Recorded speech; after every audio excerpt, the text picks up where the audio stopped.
Turn it on. Good afternoon. Welcome to our Sioux Falls City Council meeting. Today's date, Tuesday, March 17th. Happy St. Patrick's Day. It seems like most of us wore red. Councilor Erpenbach, red or green, yeah, okay. Not to point anybody out, but welcome everybody. Today's informational meeting, we will begin with a staff report. Jim David, our Legislative and Operations Manager. Good afternoon. Jim O'David, Legislative Operations Manager for the City Council. The South Dakota Legislature is in recess for the next 2 weeks, but will reconvene on March 30th to consider any vetoes. Thus far, the Governor has signed House Bill 1106. This is the bill that clarifies Hanson versus Minnehaha County, and the bill will become law July 1st. The Governor has also signed the Water Funding Bill. This is Senate Bill 173.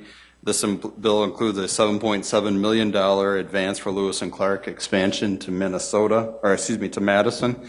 This bill includes an emergency clause, so it will become effective, or did become effective, once the Governor had signed the bill. And then the Highway Funding Bill, Senate Bill 1, was amended last week in conference committee and passed the Senate and House overwhelmingly. The bill is still awaiting the Governor's signature.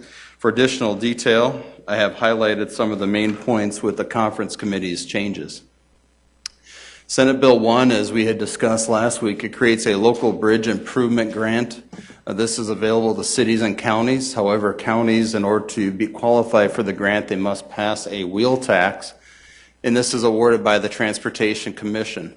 Local Government Highway and Bridge Fund, this is an existing fund. This is fund that's used by the counties, municipalities, and other local governments to construct, reconstruct, maintain those local streets, highways, and bridges. The $7 million will be transferred from this fund to the grant that we discussed a bit earlier. Taxes and fees, there's going to be $86 million in fee increases, tax increases. The vehicle excise tax will increase by 4%. The vehicle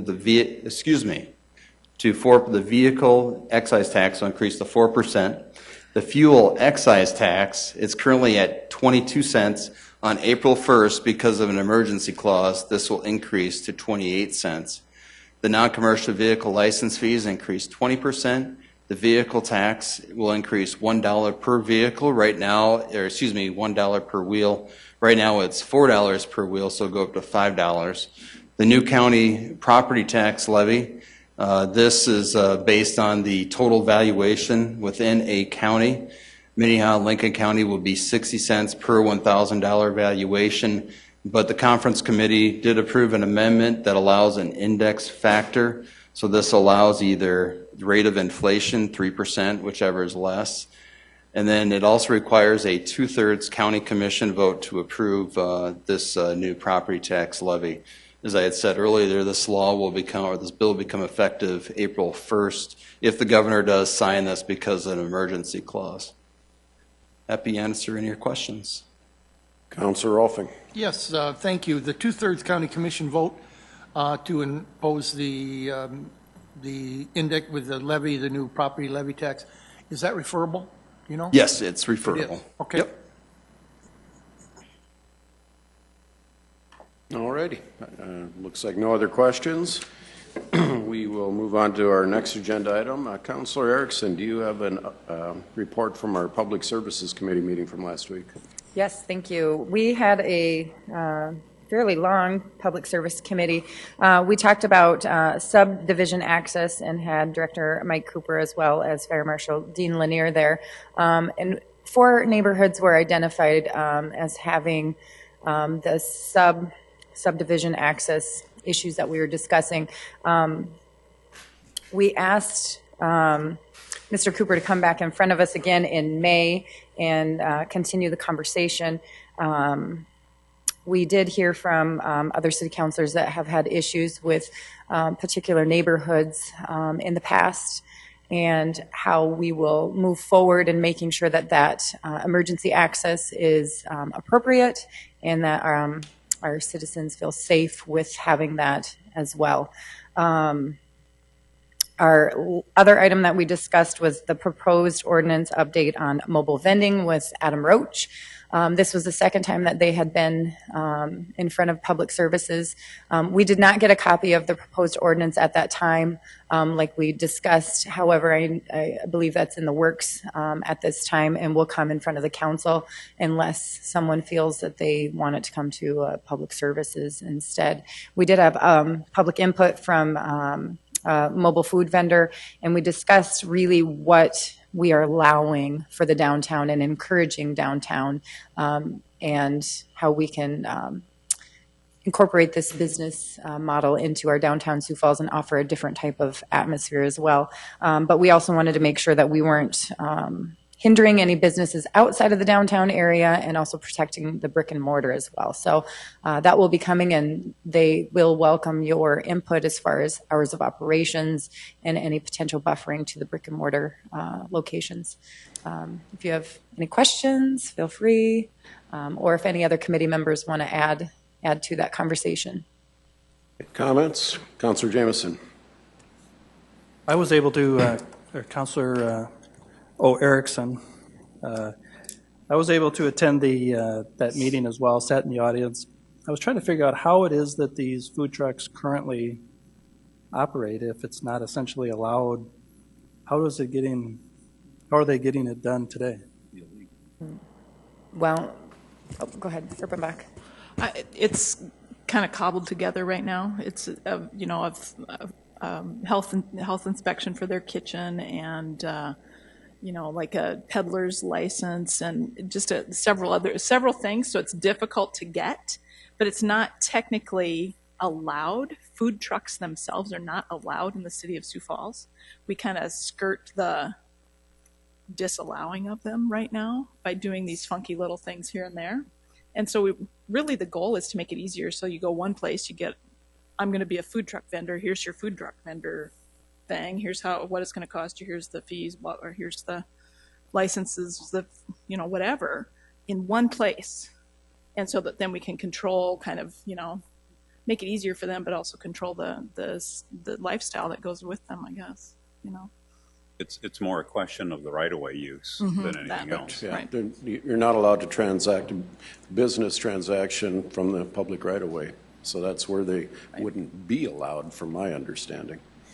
One of the concerns, too, that was brought up is this one particular mobile vendor. He does, hangs out in the industrial park area, kind of sits between a few different locations, and as people are leaving, they may stop in for tacos. And so we want to make sure that he's covered as well and allowed to continue that. But he does park on the right-of-way, which is not currently allowed unless he were to get permission to be on their property. But then you're opening yourself up for if somebody gets injured or et cetera. So in his mind, it's just easier to just pull up on the side of the street. So we want to make sure somebody like that is also covered and encouraged to do business, since has a substantial investment in his mobile vending food truck as well. I was going to just comment, I did kind of pick that up, that there was no real roadmap for anybody who wanted to start a food truck on how to do it. I like that approach that you guys are working on, to get kind of a map laid out on how to do it and what the rules are. I get that. In the meantime, I have a friend whose son, follow that, is starting a food truck in San Francisco. And he saw the discussion that we were having here in Sioux Falls, and he sent me a link to their ordinance. And it's 14 pages long. Oh. So if I could share anything with the committee, let's not have a 14-page ordinance. So one thing that I wanted to just state, too, that the change from the previous committee to the one that we just had, the most recent one of the changes that I liked is there was this 100-foot buffer area where you couldn't be from a restaurant. And the potential proposed ordinance allows somebody to go in to that restaurant and say, hey, do you mind if I park right here? I'm within that 100-foot. And as long as you get permission, you can do it. And with speaking with a handful of the downtown restaurants recently, they're not really viewing them as competition. You're looking at a much different dining experience. If I'm going out for dinner with my husband, I don't know that we would stop there unless we were on our way home from somewhere. We're like, hey, quick, look, this looks great. It's convenient. So we want to make sure that they have options to park in more places than just little pots here and there, that if they get the permission from a bar or restaurant, then they're able to go ahead and operate. Because some kitchens close at 10 o'clock, and so if they're out there, they offer maybe somebody to stay a little bit longer. True, it's not our goal to further restrict the use or to restrict at all the use of the food trucks, but to just simply clarify that they can be used, and also other recommendations that they have clearly displayed all their certificates, vending certificates, health certificates, and so forth, so that's clear to the public that they are authorized vendors. So again, we're not trying to restrict the use, but just clarify that they can legally operate in the city. Councilor Anderson. I don't know if this was part of the conversation, but have we also discussed how these food trucks could possibly operate within some of our city parks that do not have concession stands or concession facilities? That's a parks issue. They can get a license through the Parks Department to do those kinds of things. We're talking only about the public right-of-way, the streets and sidewalks in the city. And actually, we're also not really talking about private parking lots either, because there are situations where food trucks are, like there's a taco place that's at the Handyman on East 10th every now and then. That kind of stuff is not, we're not regulating that either. We're really just talking about the public right-of-way, which is the street and the sidewalk. And up to this point, too, the proposals concentrated mostly on the central business district. And one of my recommendations is that we look into another classification outside that central business district so that we can accommodate food trucks in some of the industrial park areas and possibly in the parks, as you suggest, Councilor Anderson. Well, and I just thought that since that conversation has already started as far as dealing with these food trucks, that maybe bringing the different entities in and just asking for what they do right now, as similar to what we did when Public Services dealt with events. We created a one-stop shop of city employees that have to approve all these events. There's 7 to 9 different departments that have to approve an event depending on sound and number of people. Well, I look at this could be utilized the same way, because they're looking at normally things happening downtown. Okay, well, obviously. I'll follow up with Director Kearney and make sure that if we're doing this, we encompass it all in one spot. So if somebody's going to the park, we know what they need to have done as well. So I'll just have him include what they do, and if we want to put it all in one area, it's one-stop shop, great. Obviously, this is going to be an ongoing discussion for some time. My first experience with food vending trucks was in the Air Force down at Kirtland Air Force Base, and the first time it pulled up, I asked, what's that? And they called it the Roach Coach. And ironically, we got Adam Roach working on this now, so I'd recommend that if we do have an ordinance, we call it the Roach Coach ordinance. So just a suggestion, but anyway, we'll move off that subject. Councilor Rolfing, we have a land use committee meeting right after this meeting. Any highlights, previews? Yeah, 3 of them. We're going to talk about change places and billboards. We're going to talk about annexation and a lot of tips. So stay tuned. It should be a great meeting. All righty. Any other city council open discussion? Or any city council open discussion for that matter? One thing. Councilor Urbanbach. One thing, just it's because I know it's going to be on the news tonight, the issue with the daycare licensing in lieu of recent news here in the city of Sioux Falls. It did involve daycare that was licensed by the city. What you're going to hear on the news tonight is Jill Franken and I talking about that idea of how long might that background check be for those folks who are applying for licenses. What I want the council to hear clearly from me is two things. One, if a felony is on a person's record who's applying for a child care license, if that felony involves child abuse, sexual misconduct of any kind, the federal registry or the central registration for sexual offenses, those folks are absolutely off our list and never would be approved for a license. The felony background check goes back 5 years, and it is for everything outside that sort of sexual realm. So know that it mirrors the state legislation, that we've kind of followed it that way. That has been our standard for many years. Our ordinance has been that way for many years. The other piece of it that I want you to hear then is that I've asked Jill to, well, and I'll work with leadership to just come and we'll just have an open conversation about that ordinance. Again, we spent a lot of time with it in 2014.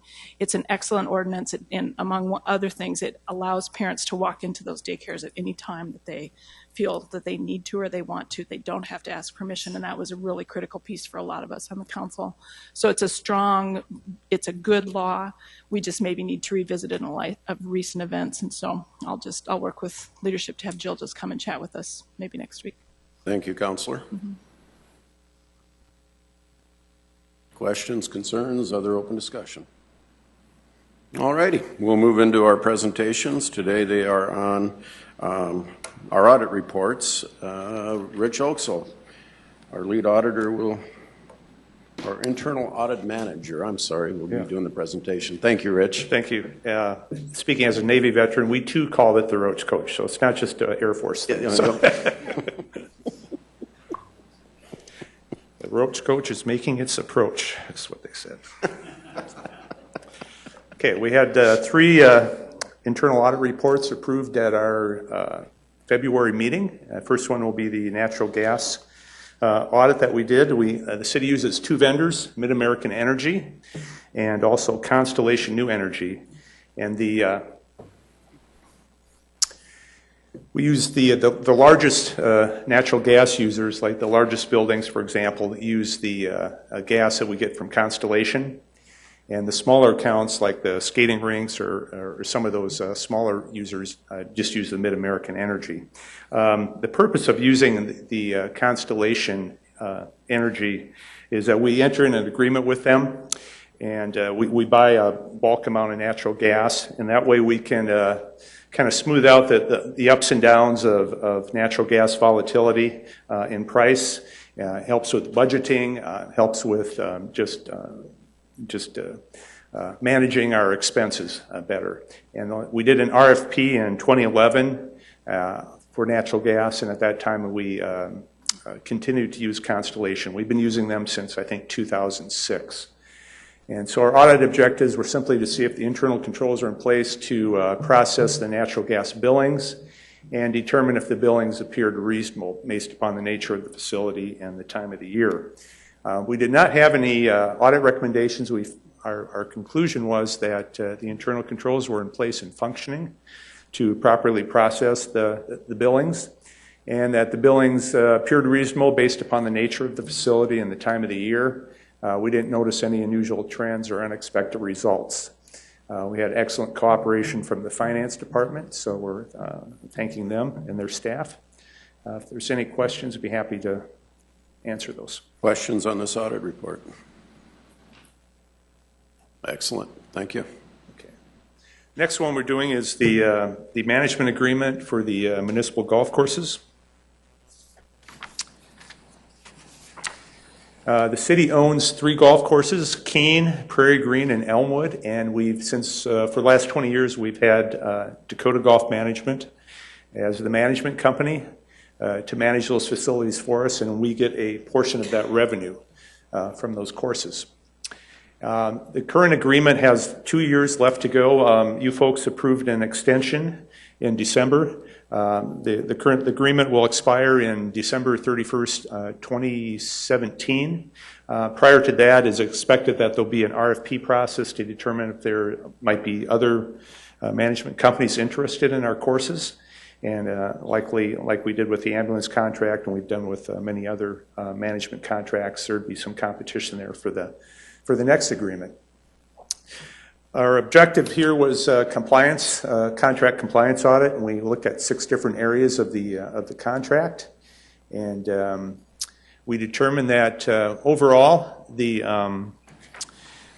Dakota Golf is doing what they're supposed to be doing as far as reporting the revenue, taking care of the golf courses, that the city is getting our proper share of revenue.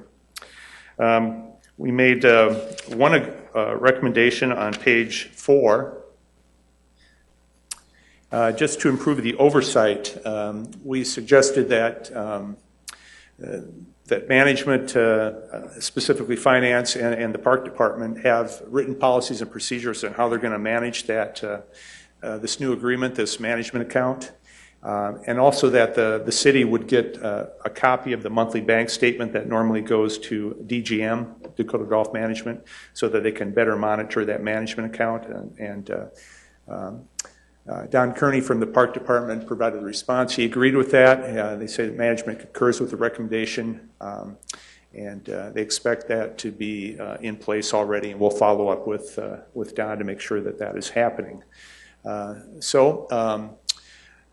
DGM was in compliance with all the requirements of the agreement, and in a couple of years, we'll do the RFP process. So if there's any questions, we'd be happy to answer those at this time. Questions on the Dakota Golf Management Audit Report? Moving on. Okay, and our final one is the rental registration program. And this came into effect over 10 years ago. Back in 2003, there was a city ordinance, and management told us that the original ordinance was put in place as a way to contact the property owners with a courtesy call or a letter when the code violations would be present on their rental property. It's used by multiple departments for code enforcement purposes. Prior to the ordinance, the letter was sent directly to the physical property address on file, and a lot of times it would not get to the responsible person, or it would go to the renter and they would not pass it on to the owner, and so a citation would be issued for code violations. So it was hopefully, the hope was with this ordinance and this program that you'd have a quicker way to contact the responsible person, whether it would be the property manager, whether it be the owner. So if there was a code violation, it could be addressed quickly and void a citation.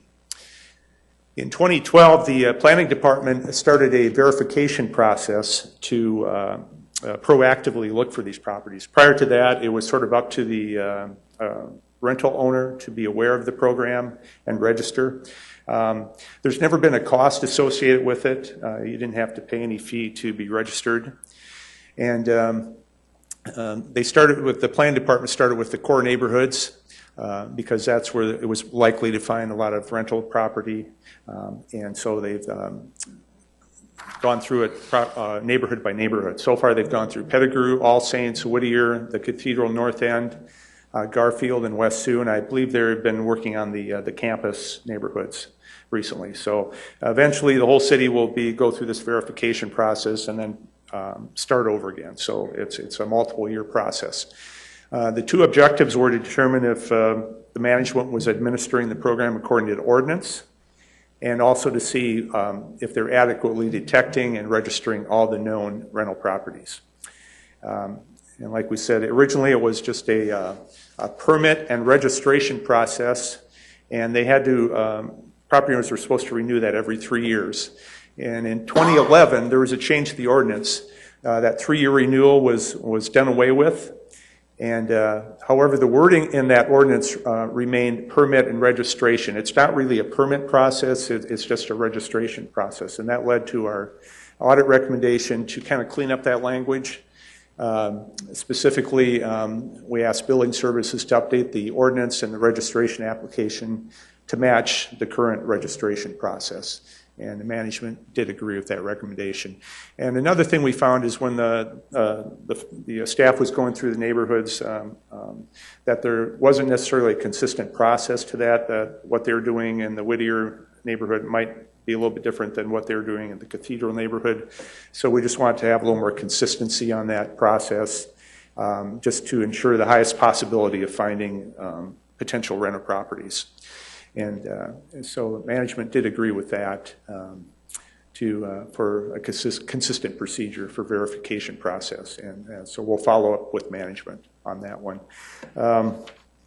Overall, we commend the management for being proactive about looking for properties. They've been working with the GIS to get a map of the properties in a neighborhood and going through address by address, looking especially at those ones where the person living there is different than the registered owner, the property owner. So you would think, well, that's possibly a rental property, and then following up to see if that was the case. I think as the process plays out over the years, I think you're going to have a much higher percentage of the rental properties being registered with the city, and that should eliminate some of these citations because the city will be able to quickly identify the responsible person if there's a snow complaint or a weed complaint or something like that. So that's the report. So if there's any questions about that, Mike Cooper is here from the planning office. Councilor Erickson. I don't have a question, but more of a comment. As a landlord myself, I appreciate this program. It's not very often that we will get a complaint, but when we do, I appreciate knowing about it. So as the landlord, I can remedy it with my tenant, find out what's going on, et cetera. So in my opinion, I think it's a great program and a great service to those landlords to make sure that there's not potential other things that come along with it. So I like this program. Councilor Erpenbach. Thank you. Thanks for doing the audit on this program. I appreciate that being one of the selections. And I'm not a landlord, but as working with the folks in the Central District, I use that program a lot in terms of helping those landlords be better neighbors as much as anything, if we can keep track of them. My question for you, Rich, though, is did the audit include that recycle time when it's time to re-up for the registration that third year? Do we know yet how well people are doing that, or are they falling off the rolls then, or was that part of the scope of your work? That was an audit objective, but the current ordinance, the one that was when it was rewritten in 2011, they did away with the 3-year renewal. Okay. So now once you're registered, you should be good, but of course that contact information can change. Exactly. And it's incumbent upon the property owner to let the city know if they have a new property manager, or if they want to be contacted if their cell number has changed or something. Okay. Mike, I don't know if you have anything to say about that, but. Mike Cooper, Planning and Building Services. That would be part of our ongoing verification process, and we depend a lot on the county records as well as some visual surveys to help us monitor if there's a change in occupancy or a change in use, those kind of things. So right. Well, I'm just thinking if the landlord sells it to another landlord, right, it's a disservice to that purchaser then if they aren't aware that they maybe should be. But if we're covering it somehow, that was my main question. So once we verify a neighborhood, we're going to periodically go back and review it. Okay. So it's an ongoing process. Cool. Thank you. Mike, don't go away if you don't mind. I get a quick question. Who is going to be updating the rental registration ordinance as said in the recommendation? And it said it'd be done by the first quarter. Obviously, this is our last meeting of the first quarter. So who are you going to be working on this program? We'll be working through our building services and planning code enforcement team. So the person that was kind of leading this is no longer with us, which is Kevin Smith. So we're a little bit behind right now, but we wanted to get this presentation out of the way. I shouldn't say that. We wanted to complete the presentation in case there was any changes in the recommendation, but we will move forward now with the implementation of those changes. Okay. Yes. Thank you. Councilor Rolfing, did you have a question? Yeah. That was your question. Councilor Anderson. Mike, we've had this going since 2003. Of the areas that we've surveyed, what percentage are we at as far as registration, do you feel? I know we're never going to be 100%, but what percentage of registration of property owners do we have right now, do we feel? Of the actual rental properties out there. I would say we're probably in that 60 to 75% range, and that's kind of a wild guess. And right now, we're only reviewing these older neighborhoods, the core neighborhoods? Yeah, we're working through the core neighborhoods. Also with the annual project Nice and Keep, that gives us an opportunity to look at those properties. So those are not always in the core neighborhoods, but we want to get those done and then start to go out into the other outlying neighborhoods. And then, as Rich stated, it's mostly on the property owner to make sure that their information is updated on our file. Right. Do we have any steps to go through that also as we're updating these core neighborhoods, updating that list? That's part of the verification to make sure that that information is correct. Yep. Thank you. So it's a interesting task to keep up with all the changes, but I think it's very important as you're saying that this is something that we need to really continue in. We appreciate the audit to give us some recommendations on how we can make the process even better. Thank you. All righty. No other questions? Councillor Rolfing? I just want to again thank Rich and his staff for doing such a good job on this audit, this internal audit, where sometimes we don't think about what's going on behind the scenes, is a very important part of our calling, if you will, as a council to keep this kind of thing going and to look at these departments to help them mostly and to make sure that things are running along smoothly. So thank you, Rich, and to your staff. All righty. That's our last presentation then. So I'd like to make a motion. Yes, Councilor Anderson. To move into executive session to consult with a legal counsel about proposed or pending litigation or contractual matters pursuant to SDCL 1-25-2, number 3, and personal matters pursuant to SDCL 1-25-2-1. We have a motion. Second, Erpenbach. And a second. And we don't need to vote on this, correct?